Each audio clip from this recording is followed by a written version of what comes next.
Okay, so we'll make a start as people are coming in. So I'm Sarah from Calderdale Libraries, and I'm joined by David Glover from the Halifax Antiquarian Society. And the aim of today's session really is just to give you a bit of background about Halifax, look at some of the places that were important to Anne, and we're going to end it by looking at what happened to Shipton Hall after Anne died. So you should be able to see a map on the screen, and this is a map from 1842 that shows the centre of Halifax. So it'll just give you a bit of an idea about what it would have looked like in Anne's time. So Halifax as a parish has existed for many hundreds of years, and initially people would have made their living by a mixture of agriculture and the woolen trade. And actually we can see the legacy of this woolen trade in some very familiar local names. So Walker actually means a fuller, and Lister means a dyer. So Anne Lister was a fairly old school traditional estate landlord with a number of tenant farmers, but she lived at a time where Halifax was going through a huge demographic change brought about by the Industrial Revolution. In 1800, it had a population of 9,000, but by the 1840s, it was over 25,000. So whilst Anne lived on her beautiful estate up the hill on the edge of town, this new population was moving down into the valley to work in the factories and the woolen mills mostly. So they were living in really cramped, overcrowded, back-to-back terraces with very little sanitation. So where you get demographic change, you tend to get social and political change, and Anne was a witness to a lot of this. So within her lifetime, she saw the Luddite resistance, the Peterloo massacre in Manchester, which saw people marching through the streets in Halifax in solidarity. In 1832, she saw the Reform Act, which increased voting rights for some men, including a lot of the tenants. She saw the introduction of the Corn Laws and the Poor Law reforms and resistance, of which there was lots in Halifax. So Calderdale's got a really amazing sort of radical working class resistance history, and she'd have seen all this. We also saw the introduction of the Factories Act, which, just to give you an idea about how bad child labour was at this time, it limited working hours to 48 hours a week for children under the age of 9 years old. She also saw the beginnings of Chartism. So she wrote about some of these things in a diary, albeit in quite a dismissive way. She certainly wasn't fighting for the working man's cause, but it's really interesting for me to look at and see sort of the things that she references. So the Industrial Revolution made some people like wool merchants and mill owners very, very rich. And we know that Anne was pretty snobby about this new money, but actually the legacy of these mill owners can be seen in lots of the Georgian architecture that you'll see if you're walking around Halifax today, not least the Peace Hall. So some of the buildings Anne visited you can still see today. So the second part of my introduction is, because I'm a library worker, I was really drawn to how often Anne references visiting the library in the diaries. So I wanted to find out a little bit more about it. So when Anne talks about a library, she's not talking about public libraries that we have today that are free and accessible, but she's speaking about the Halifax Circulating Library. So this circulating library was by subscription. So she'd have had to pay for it, and she'd also had to be nominated by someone who was already a member to keep the riffraff out. So it was quite exclusive, partly because of this, but also just levels of literacy were still quite low in Halifax at this point. So I don't know, I've lost my mouse. So initially it was located at the old Cockyard, which was just around here. Not sure if you can see that because my spotlight's disappeared. But yeah, there's the old Cockyard. And then a few years later in 1818, it moved just around the corner to Southgate, next to the Theatre Royal, which was here. Now, Anne visited this new library and she was not impressed with it at all. She says, so she went to visit with her uncle and she says, "We were both instantly struck with the awkward, ugly, inconvenient manner in which the entrance was contrived. A complete glass box from the ground floor to the floor above, which is the library, and no communication to the rooms above, except for a common ladder stuck up between a window and one end of a glass box, by which ladder you had to creep up through a square hole cut in the floor above." And she goes on to sort of talk about this library. So apparently they'd taken out the staircase of this main building and it left huge cracks in the walls. So I don't quite know what happened there, but it wasn't enough to put her off, and she kept visiting. And a couple of years later, she talks about bribing a librarian. So she says, I gave the librarian 5 shillings, as I said I would, every half year, on condition of him managing to let me have as many books at a time as I wanted. Not, however, that I consider exceeding the regulated allowance by more than 2. So interestingly, she wrote this in code, so she knew that bribing librarians was a bad thing, except for chocolate, which is totally fine. So we talk quite a lot about rabbit holes and Anne Lister rabbit holes that we've all been going down. And my Anne Lister rabbit hole was I wanted to find out about the books that she read, and I wanted to find out if we had any of them in the library. So it basically meant I got to spend a really fun couple of weeks looking through all our old stacks for books that were like contemporary copies of hers. And I made the findings into a little film, which I will put in the chat box later, so you can have a look at it if you want. So we know that the library was important to her. And as well as Shipton Hall, probably the most important building to Anne was the parish church, or the Minster as it's known now. So I'm going to pass over to David to tell you a little bit more about the Halifax Minster. Over to you, David. Yeah, thank you very much, Sarah. I'm trying to share my desktop at the moment, and we might be there. Can you see my screen now that says Halifax Minster Spiritual Home? Can you all see that? Yeah. Okay, yeah, thank you very much. So this is my own place of worship, where I went to worship this morning. I've been worshipping at this building for about 20 years. And for centuries, it was the Halifax Parish Church.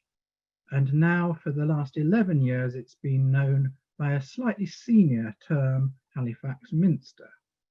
But Anne, in her diaries and in her correspondence, would always refer to this building as the old church, or just going to church. There was another church in the town, which I shall mention later. But bear in mind, those of you who think of Shipton Hall as sacred, that this is the second most important building from Anne's life to survive, as far as I can tell. So we'll look at a few aspects of how it was years ago. Here we have a picture of the font. This is from a print that was made in 1840, the year in which Anne died, of course, and it shows the back, the west end of the church. The area is similar today, though it's been somewhat rearranged. Anne was brought for baptism at this font in September 1791. Her father had been out in Ireland on army duties, and it appears that it was the delay after her birth in April was caused by his need to return for the christening. The man you can see in black on the right, the Reverend Coathurst, was the Vicar of Halifax from 1790 to 1817. We believe he was the vicar who baptized Anne in 1791. We have no absolute proof, but it seems extremely likely. And he has a memorial at the west end of the church, which you can still see today, and it's all in Latin. Here we have an early 19th century view of the exterior of Halifax Parish Church. In fact, the architecture has not really changed for centuries. If you were to have stood and looked from this angle at the building in about 1550, that's many centuries ago, you'd probably have seen the structure very much as it is today.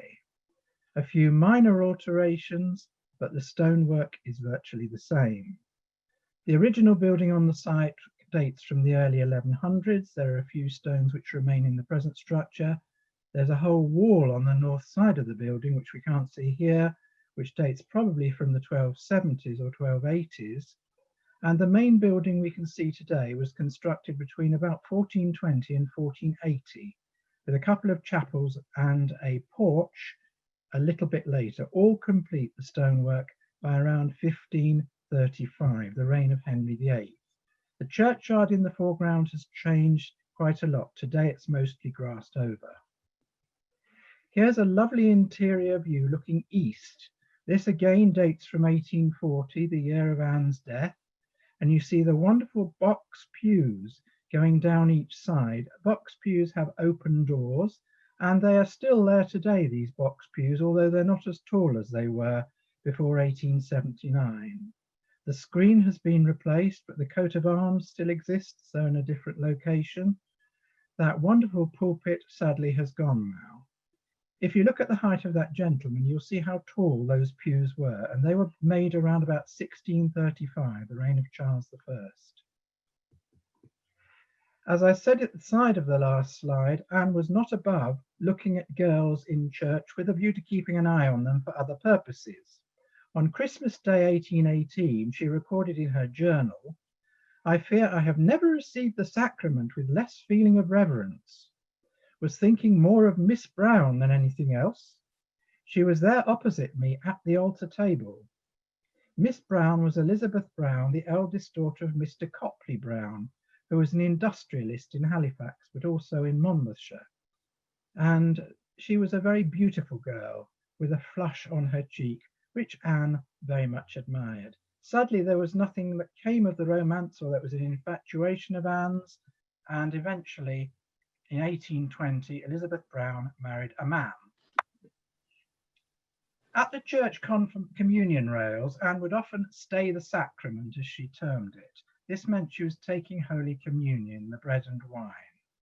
And on one occasion in 1826, we have a record that she actually took communion alongside her lover, Mariana Lawton, formerly Belcombe. As far as I know, apart from that famous event in March 1834, this is the only account we have of Anne receiving communion alongside a partner. During the 1830s, because Anne admired these wonderful double spiral carved rails in the parish church, she told her architect John Harper to reproduce the design of these rails at Shipton Hall. And they're very, very similar. You can see them at the back of the foot of the steps today, and also up in the gallery, but not at the side of the staircase. In Halifax Minster today, there are many memorials and reminders of people known to Anne Lister. On the left in this slide, you can see a vast variety of names. These were the pew plates, which were originally attached to the wooden pews and indicated ownership, and people would pay a lot of money to own a pew in a big church. It was a good income for the church. The central one in the bottom side is Anne Walker of Cliff Hill, most likely to be Aunt Anne rather than Anne, who was Anne's partner. However, they'd probably have sat in the same pew. We haven't got details, unfortunately, of the exact locations. There's a lovely marigold window. You can see beautiful colours. That was put in and paid for by Christopher Rawson in memory of his uncle. And on the right, a memorial to Robert Wilkinson, who was headmaster of Halifax's grammar school for many years, and who baptised Anne Walker at Lightcliffe in 1803, but he has a memorial in Halifax. Here we have a memorial to another vicar. I mentioned the Reverend Colthurst, who probably baptised Anne in 1791. He died in 1817. This was the man who became vicar in 1817. He'd previously been vicar at another, a junior church in the town, and he is the Mr. Knight who tutored Anne in mathematics in Greek. And this was at his home from 1806. And she would go to him for many years, even after she was a young adult, for further tuition and learn more and more. Of course, she would self-educate herself privately too, but Mr. Knight had an enormous influence on Anne's learning, and he was teaching her subjects which were typically only taught to boys. So bear that in mind. He was also a bit of a father figure, I feel, from some of her references to him. And he died in 1827, having been vicar of Halifax 10 years. In this slide, you see a picture of the sarcophagus, if you like, of the last vicar of Halifax who was known to Anne Lister. And his name was Charles Musgrave. She had known him since he arrived as vicar in 1827, and in April 1841, when Anne's coffin arrived finally back at Shipton, a funeral was arranged at Halifax Parish Church, and Vicar Charles Musgrave was the man who presided over it. And bear in mind also that he presided over the funeral of Anne Walker at Lightcliffe 13 years later. Here we have the entries in the burial register at Halifax. The one at the top says Anne Lister of Shipton Hall, the date of the burial, the age, and then the signature of the vicar. And you have a little X above the word Lister, and it tells you in a little note in the margin who died September the 22nd, 1840, at Cuteus in Imeritia, or as is written on the coffin plate, Imeriti, CM, that's the vicar's initials. Now, this is the only indication at all we have of what was on Anne's coffin plate, thanks to what Vicar Musgrave recorded here. From 1879, when Halifax Parish Church underwent a heavy restoration, Anne's tombstone seems to have disappeared for 120 years. At an earlier date, John Lister, her eventual successor at Shibden, had recorded its location as being in the north aisle, where in this plan I put a black cross on a yellow background. So in 2000, the much damaged stone was found in a very similar location, that northwest corner. Whereas the Lister vault, where we know all the Listers probably of the 19th century apart from Anne, are definitely buried. Here we have a picture of the remains of the stone, very badly damaged. As it was rediscovered in March 2000, that's the local newspaper report with the Reverend Pauline Millward on the right. She had been curator at Shibden Hall earlier, so she was absolutely thrilled to have this stone turn up. Sadly, we lost Pauline about 10 years ago.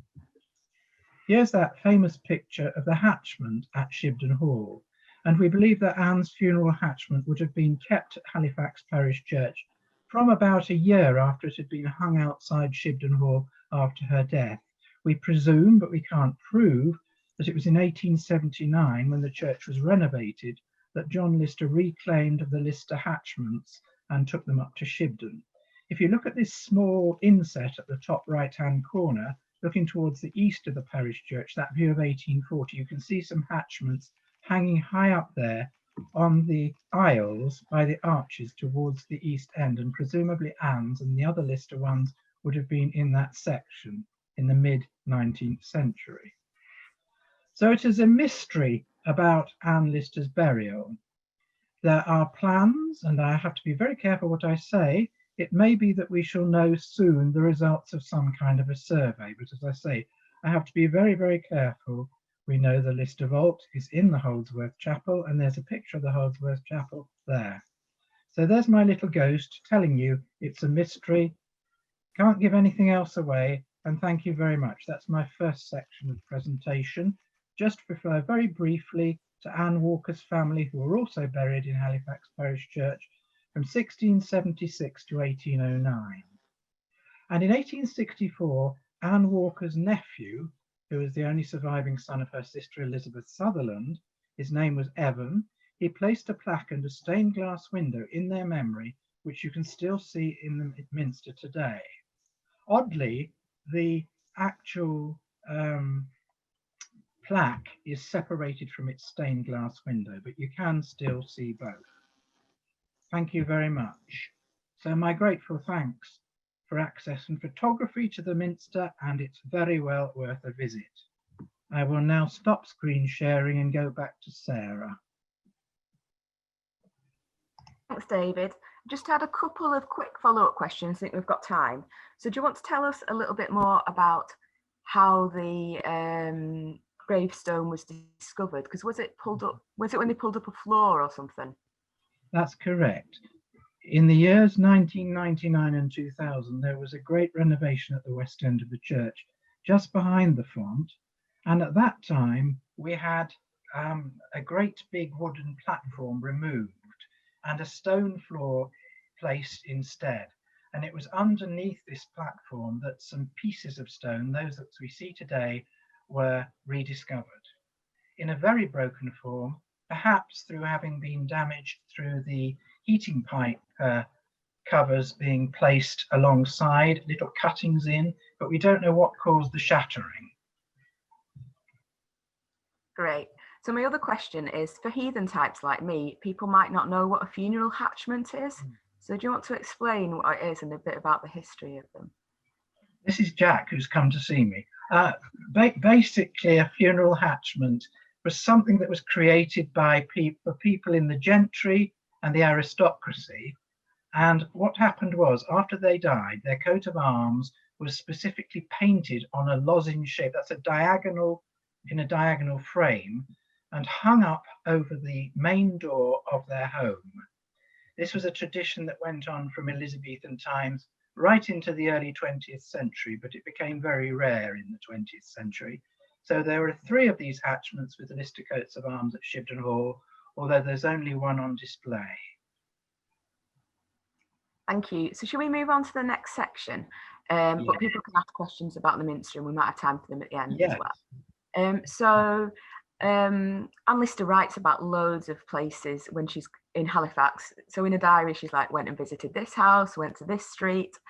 So David's going to tell us a little bit about some of the houses and buildings that she references. Thank you. I need to get back to my screen share, find the next one. Hopefully here we are, with or without the cat, he's still here. So I started reading about Anne Lister several years ago, and I loved the way she described the town in so much detail. I've also studied the Lister family themselves in detail, going back some centuries, not just Anne.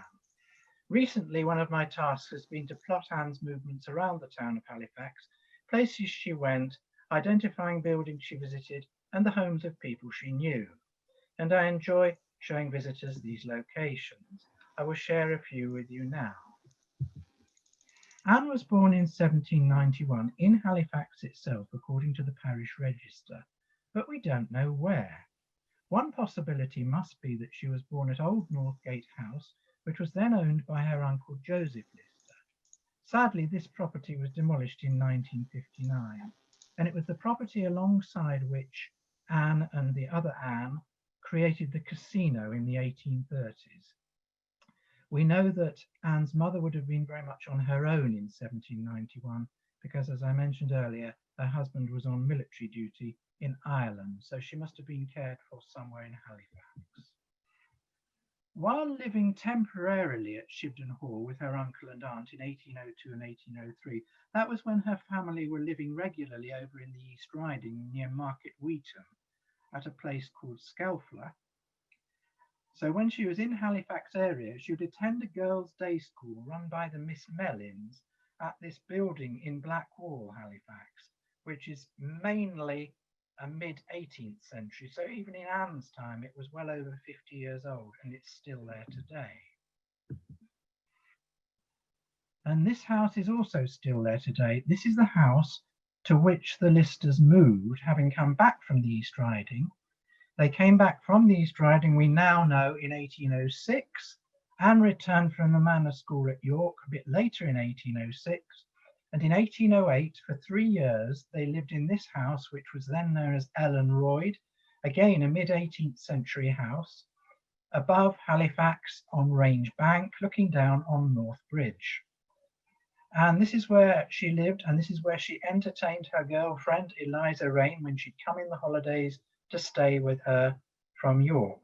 And this is the house where Anne's younger brother, John, was to die early in 1810. This is Blackwall Lodge, once the home of Anne's tutor, Mr. Knight of the diaries, the Reverend Samuel Knight, whose memorial I showed you in the Minster section. And this is the house where she visited him. Today it's a children's nursery, so a form of education is still going on there today. This is what it looked like in the very early 20th century. Here we have a building, and there are a couple in Halifax, which connect us with Eliza Rain, who of course was Anne Lister's first girlfriend at York. For a short period in 1810 and 1811, Eliza came to live in Halifax while Anne was actually in York, and she made her home for the second part of her stay in 1810 1811 in one of the houses in this row, which dates back to the 1790s. It's called Savile Row. Now, Rawson's Bank, we saw a wonderful representation of Rawson's Bank in Gentleman Jack when they used the exterior of a building in Huddersfield and the interior of a building, Wentworth Woodhouse in South Yorkshire. This is what the real building looks like and what it looked like a little later than Anne's time, the print to the top left. If you look very carefully on that print, you can see Union Bank. The Rawsons bought this structure in 1807 and they maintained an interest in it for most of the 19th century. And this was where Anne would go to get her money and to see the Rawsons, and she would also visit their relatives, their in-laws, the Saltmarsh family, who were in banking business with them, living on the premises to the left. So this is now called Somerset House, but it was really called the Bank in Anne's time. Before that, it had been called Royd's House, which was the name of the first family who had lived there from the 1760s. It's now a bar and a restaurant. Here we have two views, a modern view from one side and an old-fashioned view from about 200 years ago, looking in the other direction up the hill. This is Hope Hall or Hope House, now the Albany Club. This was built by Christopher Rawson's grandfather, David Stansfield, in the 1760s, but passed out of the family, though Christopher Rawson's mother, the old Mrs. Rawson from Gentleman Jack, actually grew up in this house part of the time. And when her son got married in the early 1800s, he didn't have a house of his own, so she arranged to buy back this family house, and he lived there for the rest of his life, dying in 1849. If you look across the valley, or if you were able to look across the valley in Christopher Rawson's time, you could have looked across and seen a house called Stoneyroyd, which was demolished in 1936. It was at the bottom of a hillside, just the other side of the valley. And this was the home of his mother, who'd bought Hope Hall for him. And here's a picture of her, the old Mrs. Rawson of Gentleman Jack. Anne would also visit another Mrs. Rawson, another elderly Mrs. Rawson, at a house which has survived. There's this lovely old house, again dating from the 1760s, mainly divided today into apartments in Savile Road, built by a Mr. Swire back in the 1760s. The sister-in-law of the first old Mrs. Rawson lived there in Anne's time, and Anne was very assiduous at visiting these old ladies, and I think she got on very well with them. Not far away from where Anne went to her day school and went to visit Mr. Knight, this was in fact Mr. Knight's church, Holy Trinity Church, known in Anne's diaries and correspondence as the New Church, as opposed to the parish church to which she referred as the Old Church. Many people of interest were buried in the churchyard here, although there are only a few stones and memorials which survive. It hasn't been a church since about the year 1980. But buried in the churchyard were several Rawsons, including Christopher, Anne Walker's mother's family, the Edwards family, and John Abbott, who of course was the fiancé of Marion Lister, but never married him. There's no regular public access to the building, but it is in very good condition. It's been restored beautifully of recent years. Here is Hopwood Hall, once home to the Alexander family. This dates from around about 1730, and Anne had a bit of a fling with one of the daughters of the house who was 15 years older than her. This was around 1809, and it's detailed in those early, more fragmentary diaries of Anne. Here we have Whitley and Boots building, and it was a bookshop and a printer's. So this was visited regularly by Anne, and we've already had reference by Sarah, the fact that she bought a lot of books. She didn't buy them all in Halifax, of course, but those that she did, she bought here. You can find references to her going to see Mr. Whitley or Mr. Booth, and there are some of the invoices survive in the Shipton papers. She also purchased that special prayer book for Anne Walker at this building. Unfortunately, this was demolished in 1884. And here we see the old White Swan Hotel in Crown Street, regularly used by Anne as a departure point on her stagecoach journeys. You'll have gathered from Gentleman Jack and reading the diaries, I'm sure, that from time to time Anne would actually drive the stagecoach. She preferred to sit outside rather than inside, as many women would have done. And on one occasion at least, because of the timings of the stagecoaches and when they arrived in Halifax, she had to leave from here in the middle of the night, having sat up by the fire. This was demolished in 1857, and a new and very different White Swan Hotel was created nearby. And that is the end of the second session, Sarah. Okie doke. So I've got a couple of questions. One of which is, was there a particular reason why so many of these buildings were demolished sort of towards the end of the 19th century? There seems to be in a bit of spate of, it was a particular redevelopment or? There were many buildings which I think were falling into a very poor state of repair. The one I've just shown you, Whitley and Boots, was next to a whole lot of half-timbered buildings, which would have been absolutely fantastic if they'd survived, as they look very much like the shambles and the old buildings in York. I think it was really a question also of the new money coming in. You referred to the industrialists, what you said earlier, Sarah. They came in and they wanted to redevelop. They wanted to make things new, and I'm afraid that's why we lost a number of our old buildings too. Bit of a shame, isn't it? It is. Yeah, so the other question, have you ever been in Hope Hall? Because when I looked into it, it's described it as like a, or the Albany Club as it is now, as like a private gentleman's club, when I was like, yikes, I don't really know what that means. I don't know if I want to find out. Can you tell us anything about that? Well, I suppose it's a relic of the past, isn't it? There were a number of gentlemen's clubs in Halifax in the early 20th century, perhaps a little earlier. And it's a tradition which, well, we have women's groups, don't we, today? It's for professional men, they join and they have a stake in the club. And they've preserved that building very well. Yes, I have been inside it a couple of times. And in fact, Jill Liddington has lectured in there, I think, a couple of times, particularly on Christopher Rawson and aspects of his relationship with Anne Lister. But it's not, sorry, sir, it's not freely accessible to the public. Yeah.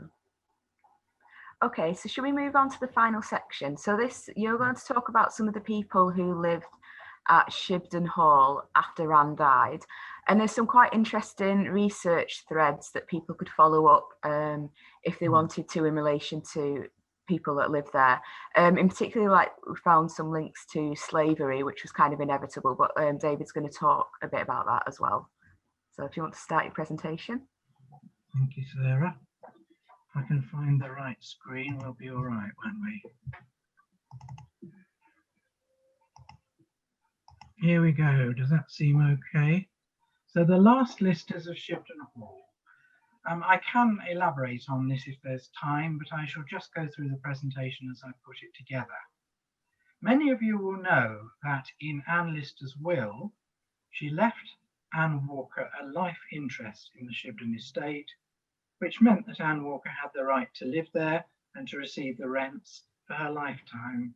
We all know that there were some tragedies that went on after Anne Lister's death with Anne Walker, but she was still the nominal owner until her death in 1854. And the younger branch of the Listers, it was a different branch of the Listers, who were due to inherit the property in general, might have thought otherwise they'd have inherited it on Anne Lister's death. They had to wait till 1854 to inherit the property. So this branch from which we're talking, the last Listers of Shipton Hall, they had settled in Virginia and North Carolina in North America during the 1730s, where they had kept a small number of slaves.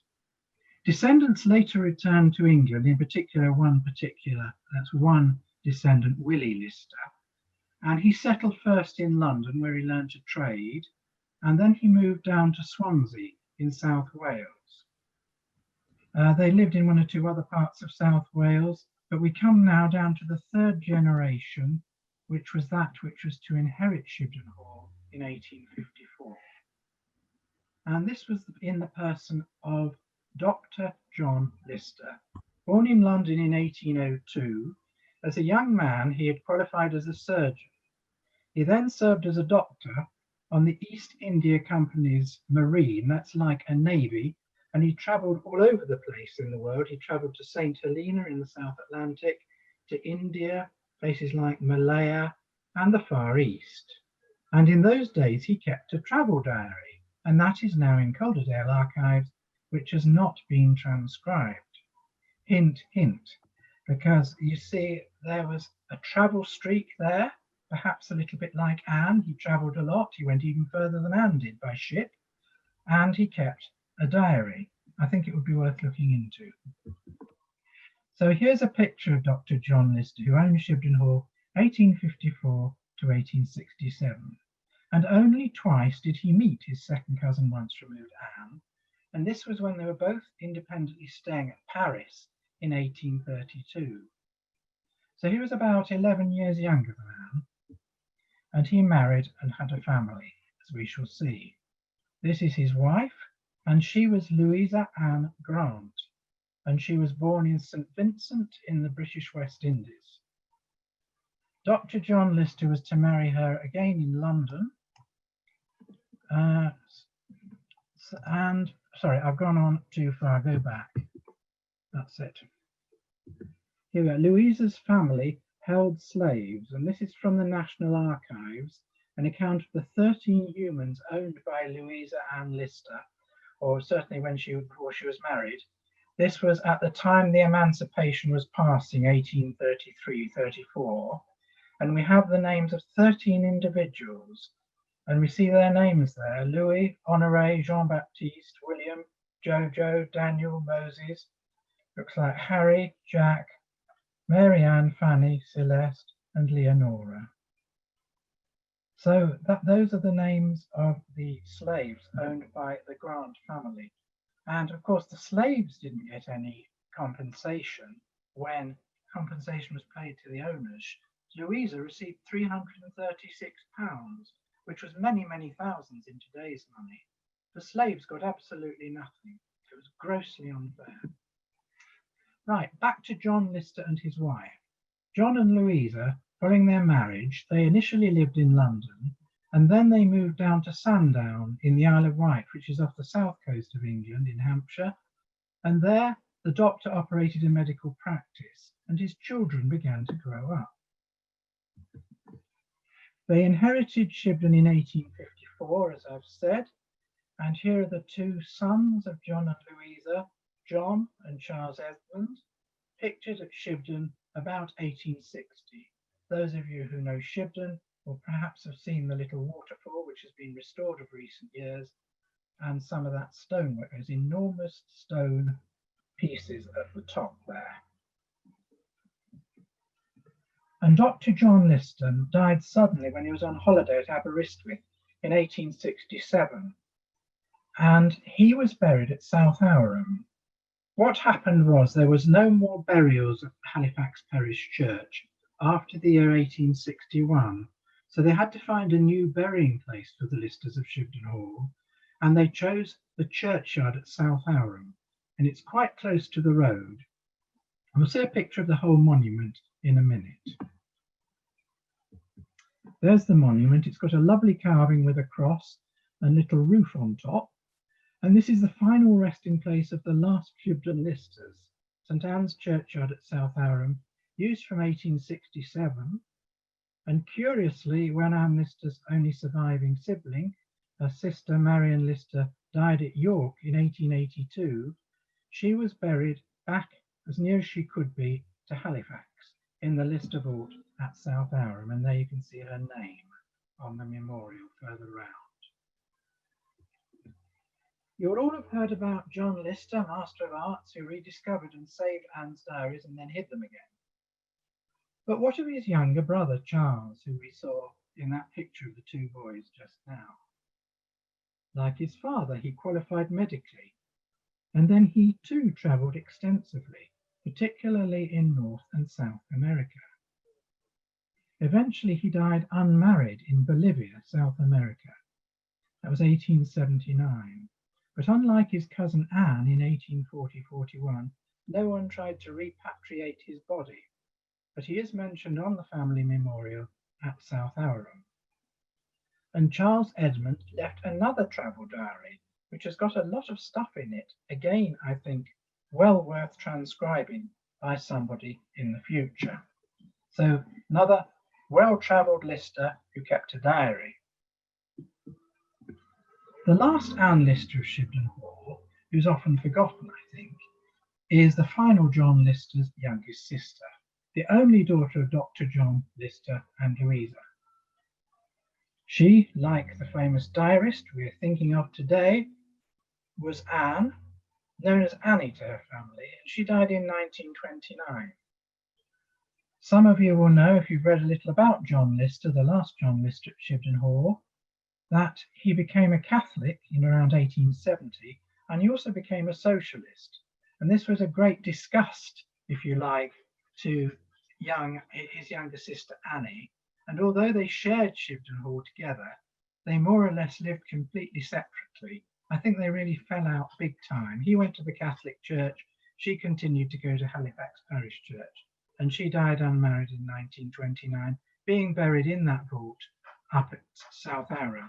Now this sign, Anne Lister of Shipton Hall, has sometimes been misinterpreted. People have looked at it casually, not looked at the date, and thought this was our Anne Lister rather than the last Anne Lister of Shipton. I hadn't got in mind to say much about John Lister of Shipton Hall, but if there should be time, I'm happy to say something about him. I think probably he is far better known than his father and his siblings. Born in 1846, he never married. He went to university and gained a Master of Arts. He was a very intelligent man, and he did masses of research. He preserved lots and lots of documents that had accumulated over many centuries at Shipton Hall. Nothing to do with the diaries, things going back much longer, but of course he did conserve the diaries. He rediscovered them, and he had them printed initially, some very straightforward sections of them, interpreted and printed in the Halifax Guardian newspaper in the 1880s and the 1890s. And at that time, that was the first time I think people got to know that Anne Lister had even kept a diary. So I mentioned John Lister became a Catholic. He founded a boys' school for delinquent young men near where he lived, and he was very generous to the public. He became one of the treasurers of the early Labour or Socialist movement in England, and entertained many early socialists at his home at Shibden. And in 1900, he was the founding president of Halifax Antiquarian Society, which was founded to help people to understand more about their local history, and which still exists today. And today I hold the same post as he did then. There are persistent rumours that John Lister was gay. They're based on anecdotes. The anecdotes seem to be mainly stories that he would frequent pubs in certain areas and chat a lot to young men. Whether they went home with him, I don't know. John Lister was very careful to destroy a lot of his personal correspondence in his lifetime, so we have no clear indication. He certainly never married. He was a very hospitable man, rather a distant man though, I think, as well, and did an enormous amount for people wanting to learn about the history of Halifax. But to me, to you, I'm sure, his major achievement was to ensure that his cousin Anne Lister's diaries were made known to the world, and that even in spite of the fact he was encouraged by one of his friends who was involved with the transcription of the code to burn them, he resisted that temptation and hid them to be rediscovered in the 1930s after his death. So there's, as you will see in reference to some of these later listers, there's masses of scope for more research. Thank you very much for listening. Brilliant, thank you for that, David. So Annabelle Owen had a really good question to follow on from that discussion. So if she wants to unmute herself, that would be great. Yeah, my question was, are there any distant relatives still alive of the Listers? Can you hear me, Annabelle? We have, Yeah. That's good. We have traced some cousins in South Wales. You may remember I was talking about Swansea as being one of those destinations of this younger branch. And there was a younger branch, including a clergyman who was a cousin of Dr. John Lister. Now, we haven't traced them down to the present time. We've come across another generation of Listers, one of whom was apparently killed in the First World War, but we haven't traced them far enough forward. It's another need for research, and that's a very valid point, because it would be really interesting if we could find some descendants, even perhaps if they were through a female line, if they weren't Listers today. So a very good point, Annabelle. Thank you. And then Elizabeth had a question about the Minster, the Minster's like religious origins. Yes, yeah. Well, it started off as a small town church in the early 12th century. It was expanded and enlarged in the later 13th century. And with the expansion of the wool trade, which you initially mentioned as being one of the wealth foundings of Halifax, by the early 15th century, they were ready to build the fine church we see today. In the early days, it belonged, as many parish churches did, to a priory 250 miles away in the south of England, which was called Lewes Priory in Sussex. And they appointed the vicars, and they took the tithes from the church down there, and they'd send a proctor up to Halifax once or twice a year to check everything was in order. So this monastic link really changed at the Reformation around about the 1530s. After that, you might say it was more run by local people. Brilliant. It's always been Anglican, hasn't it? Well, not strictly, no. Before the Reformation, we might say it was like every church in this country would have been up to the Reformation. It was a Roman Catholic church. At the Reformation, in the time of Henry VIII, although it may well have reverted to Catholicism in the reign of Mary Tudor, but certainly from the reign of Elizabeth I, which comes along 1558, it's always been an Anglican church since then. Brilliant. So Leslie had a couple of questions, so she wants to unmute herself and ask them. Hi, that was absolutely fascinating. Can you hear me? Because I'm not sure. I can, yes. Okay, great.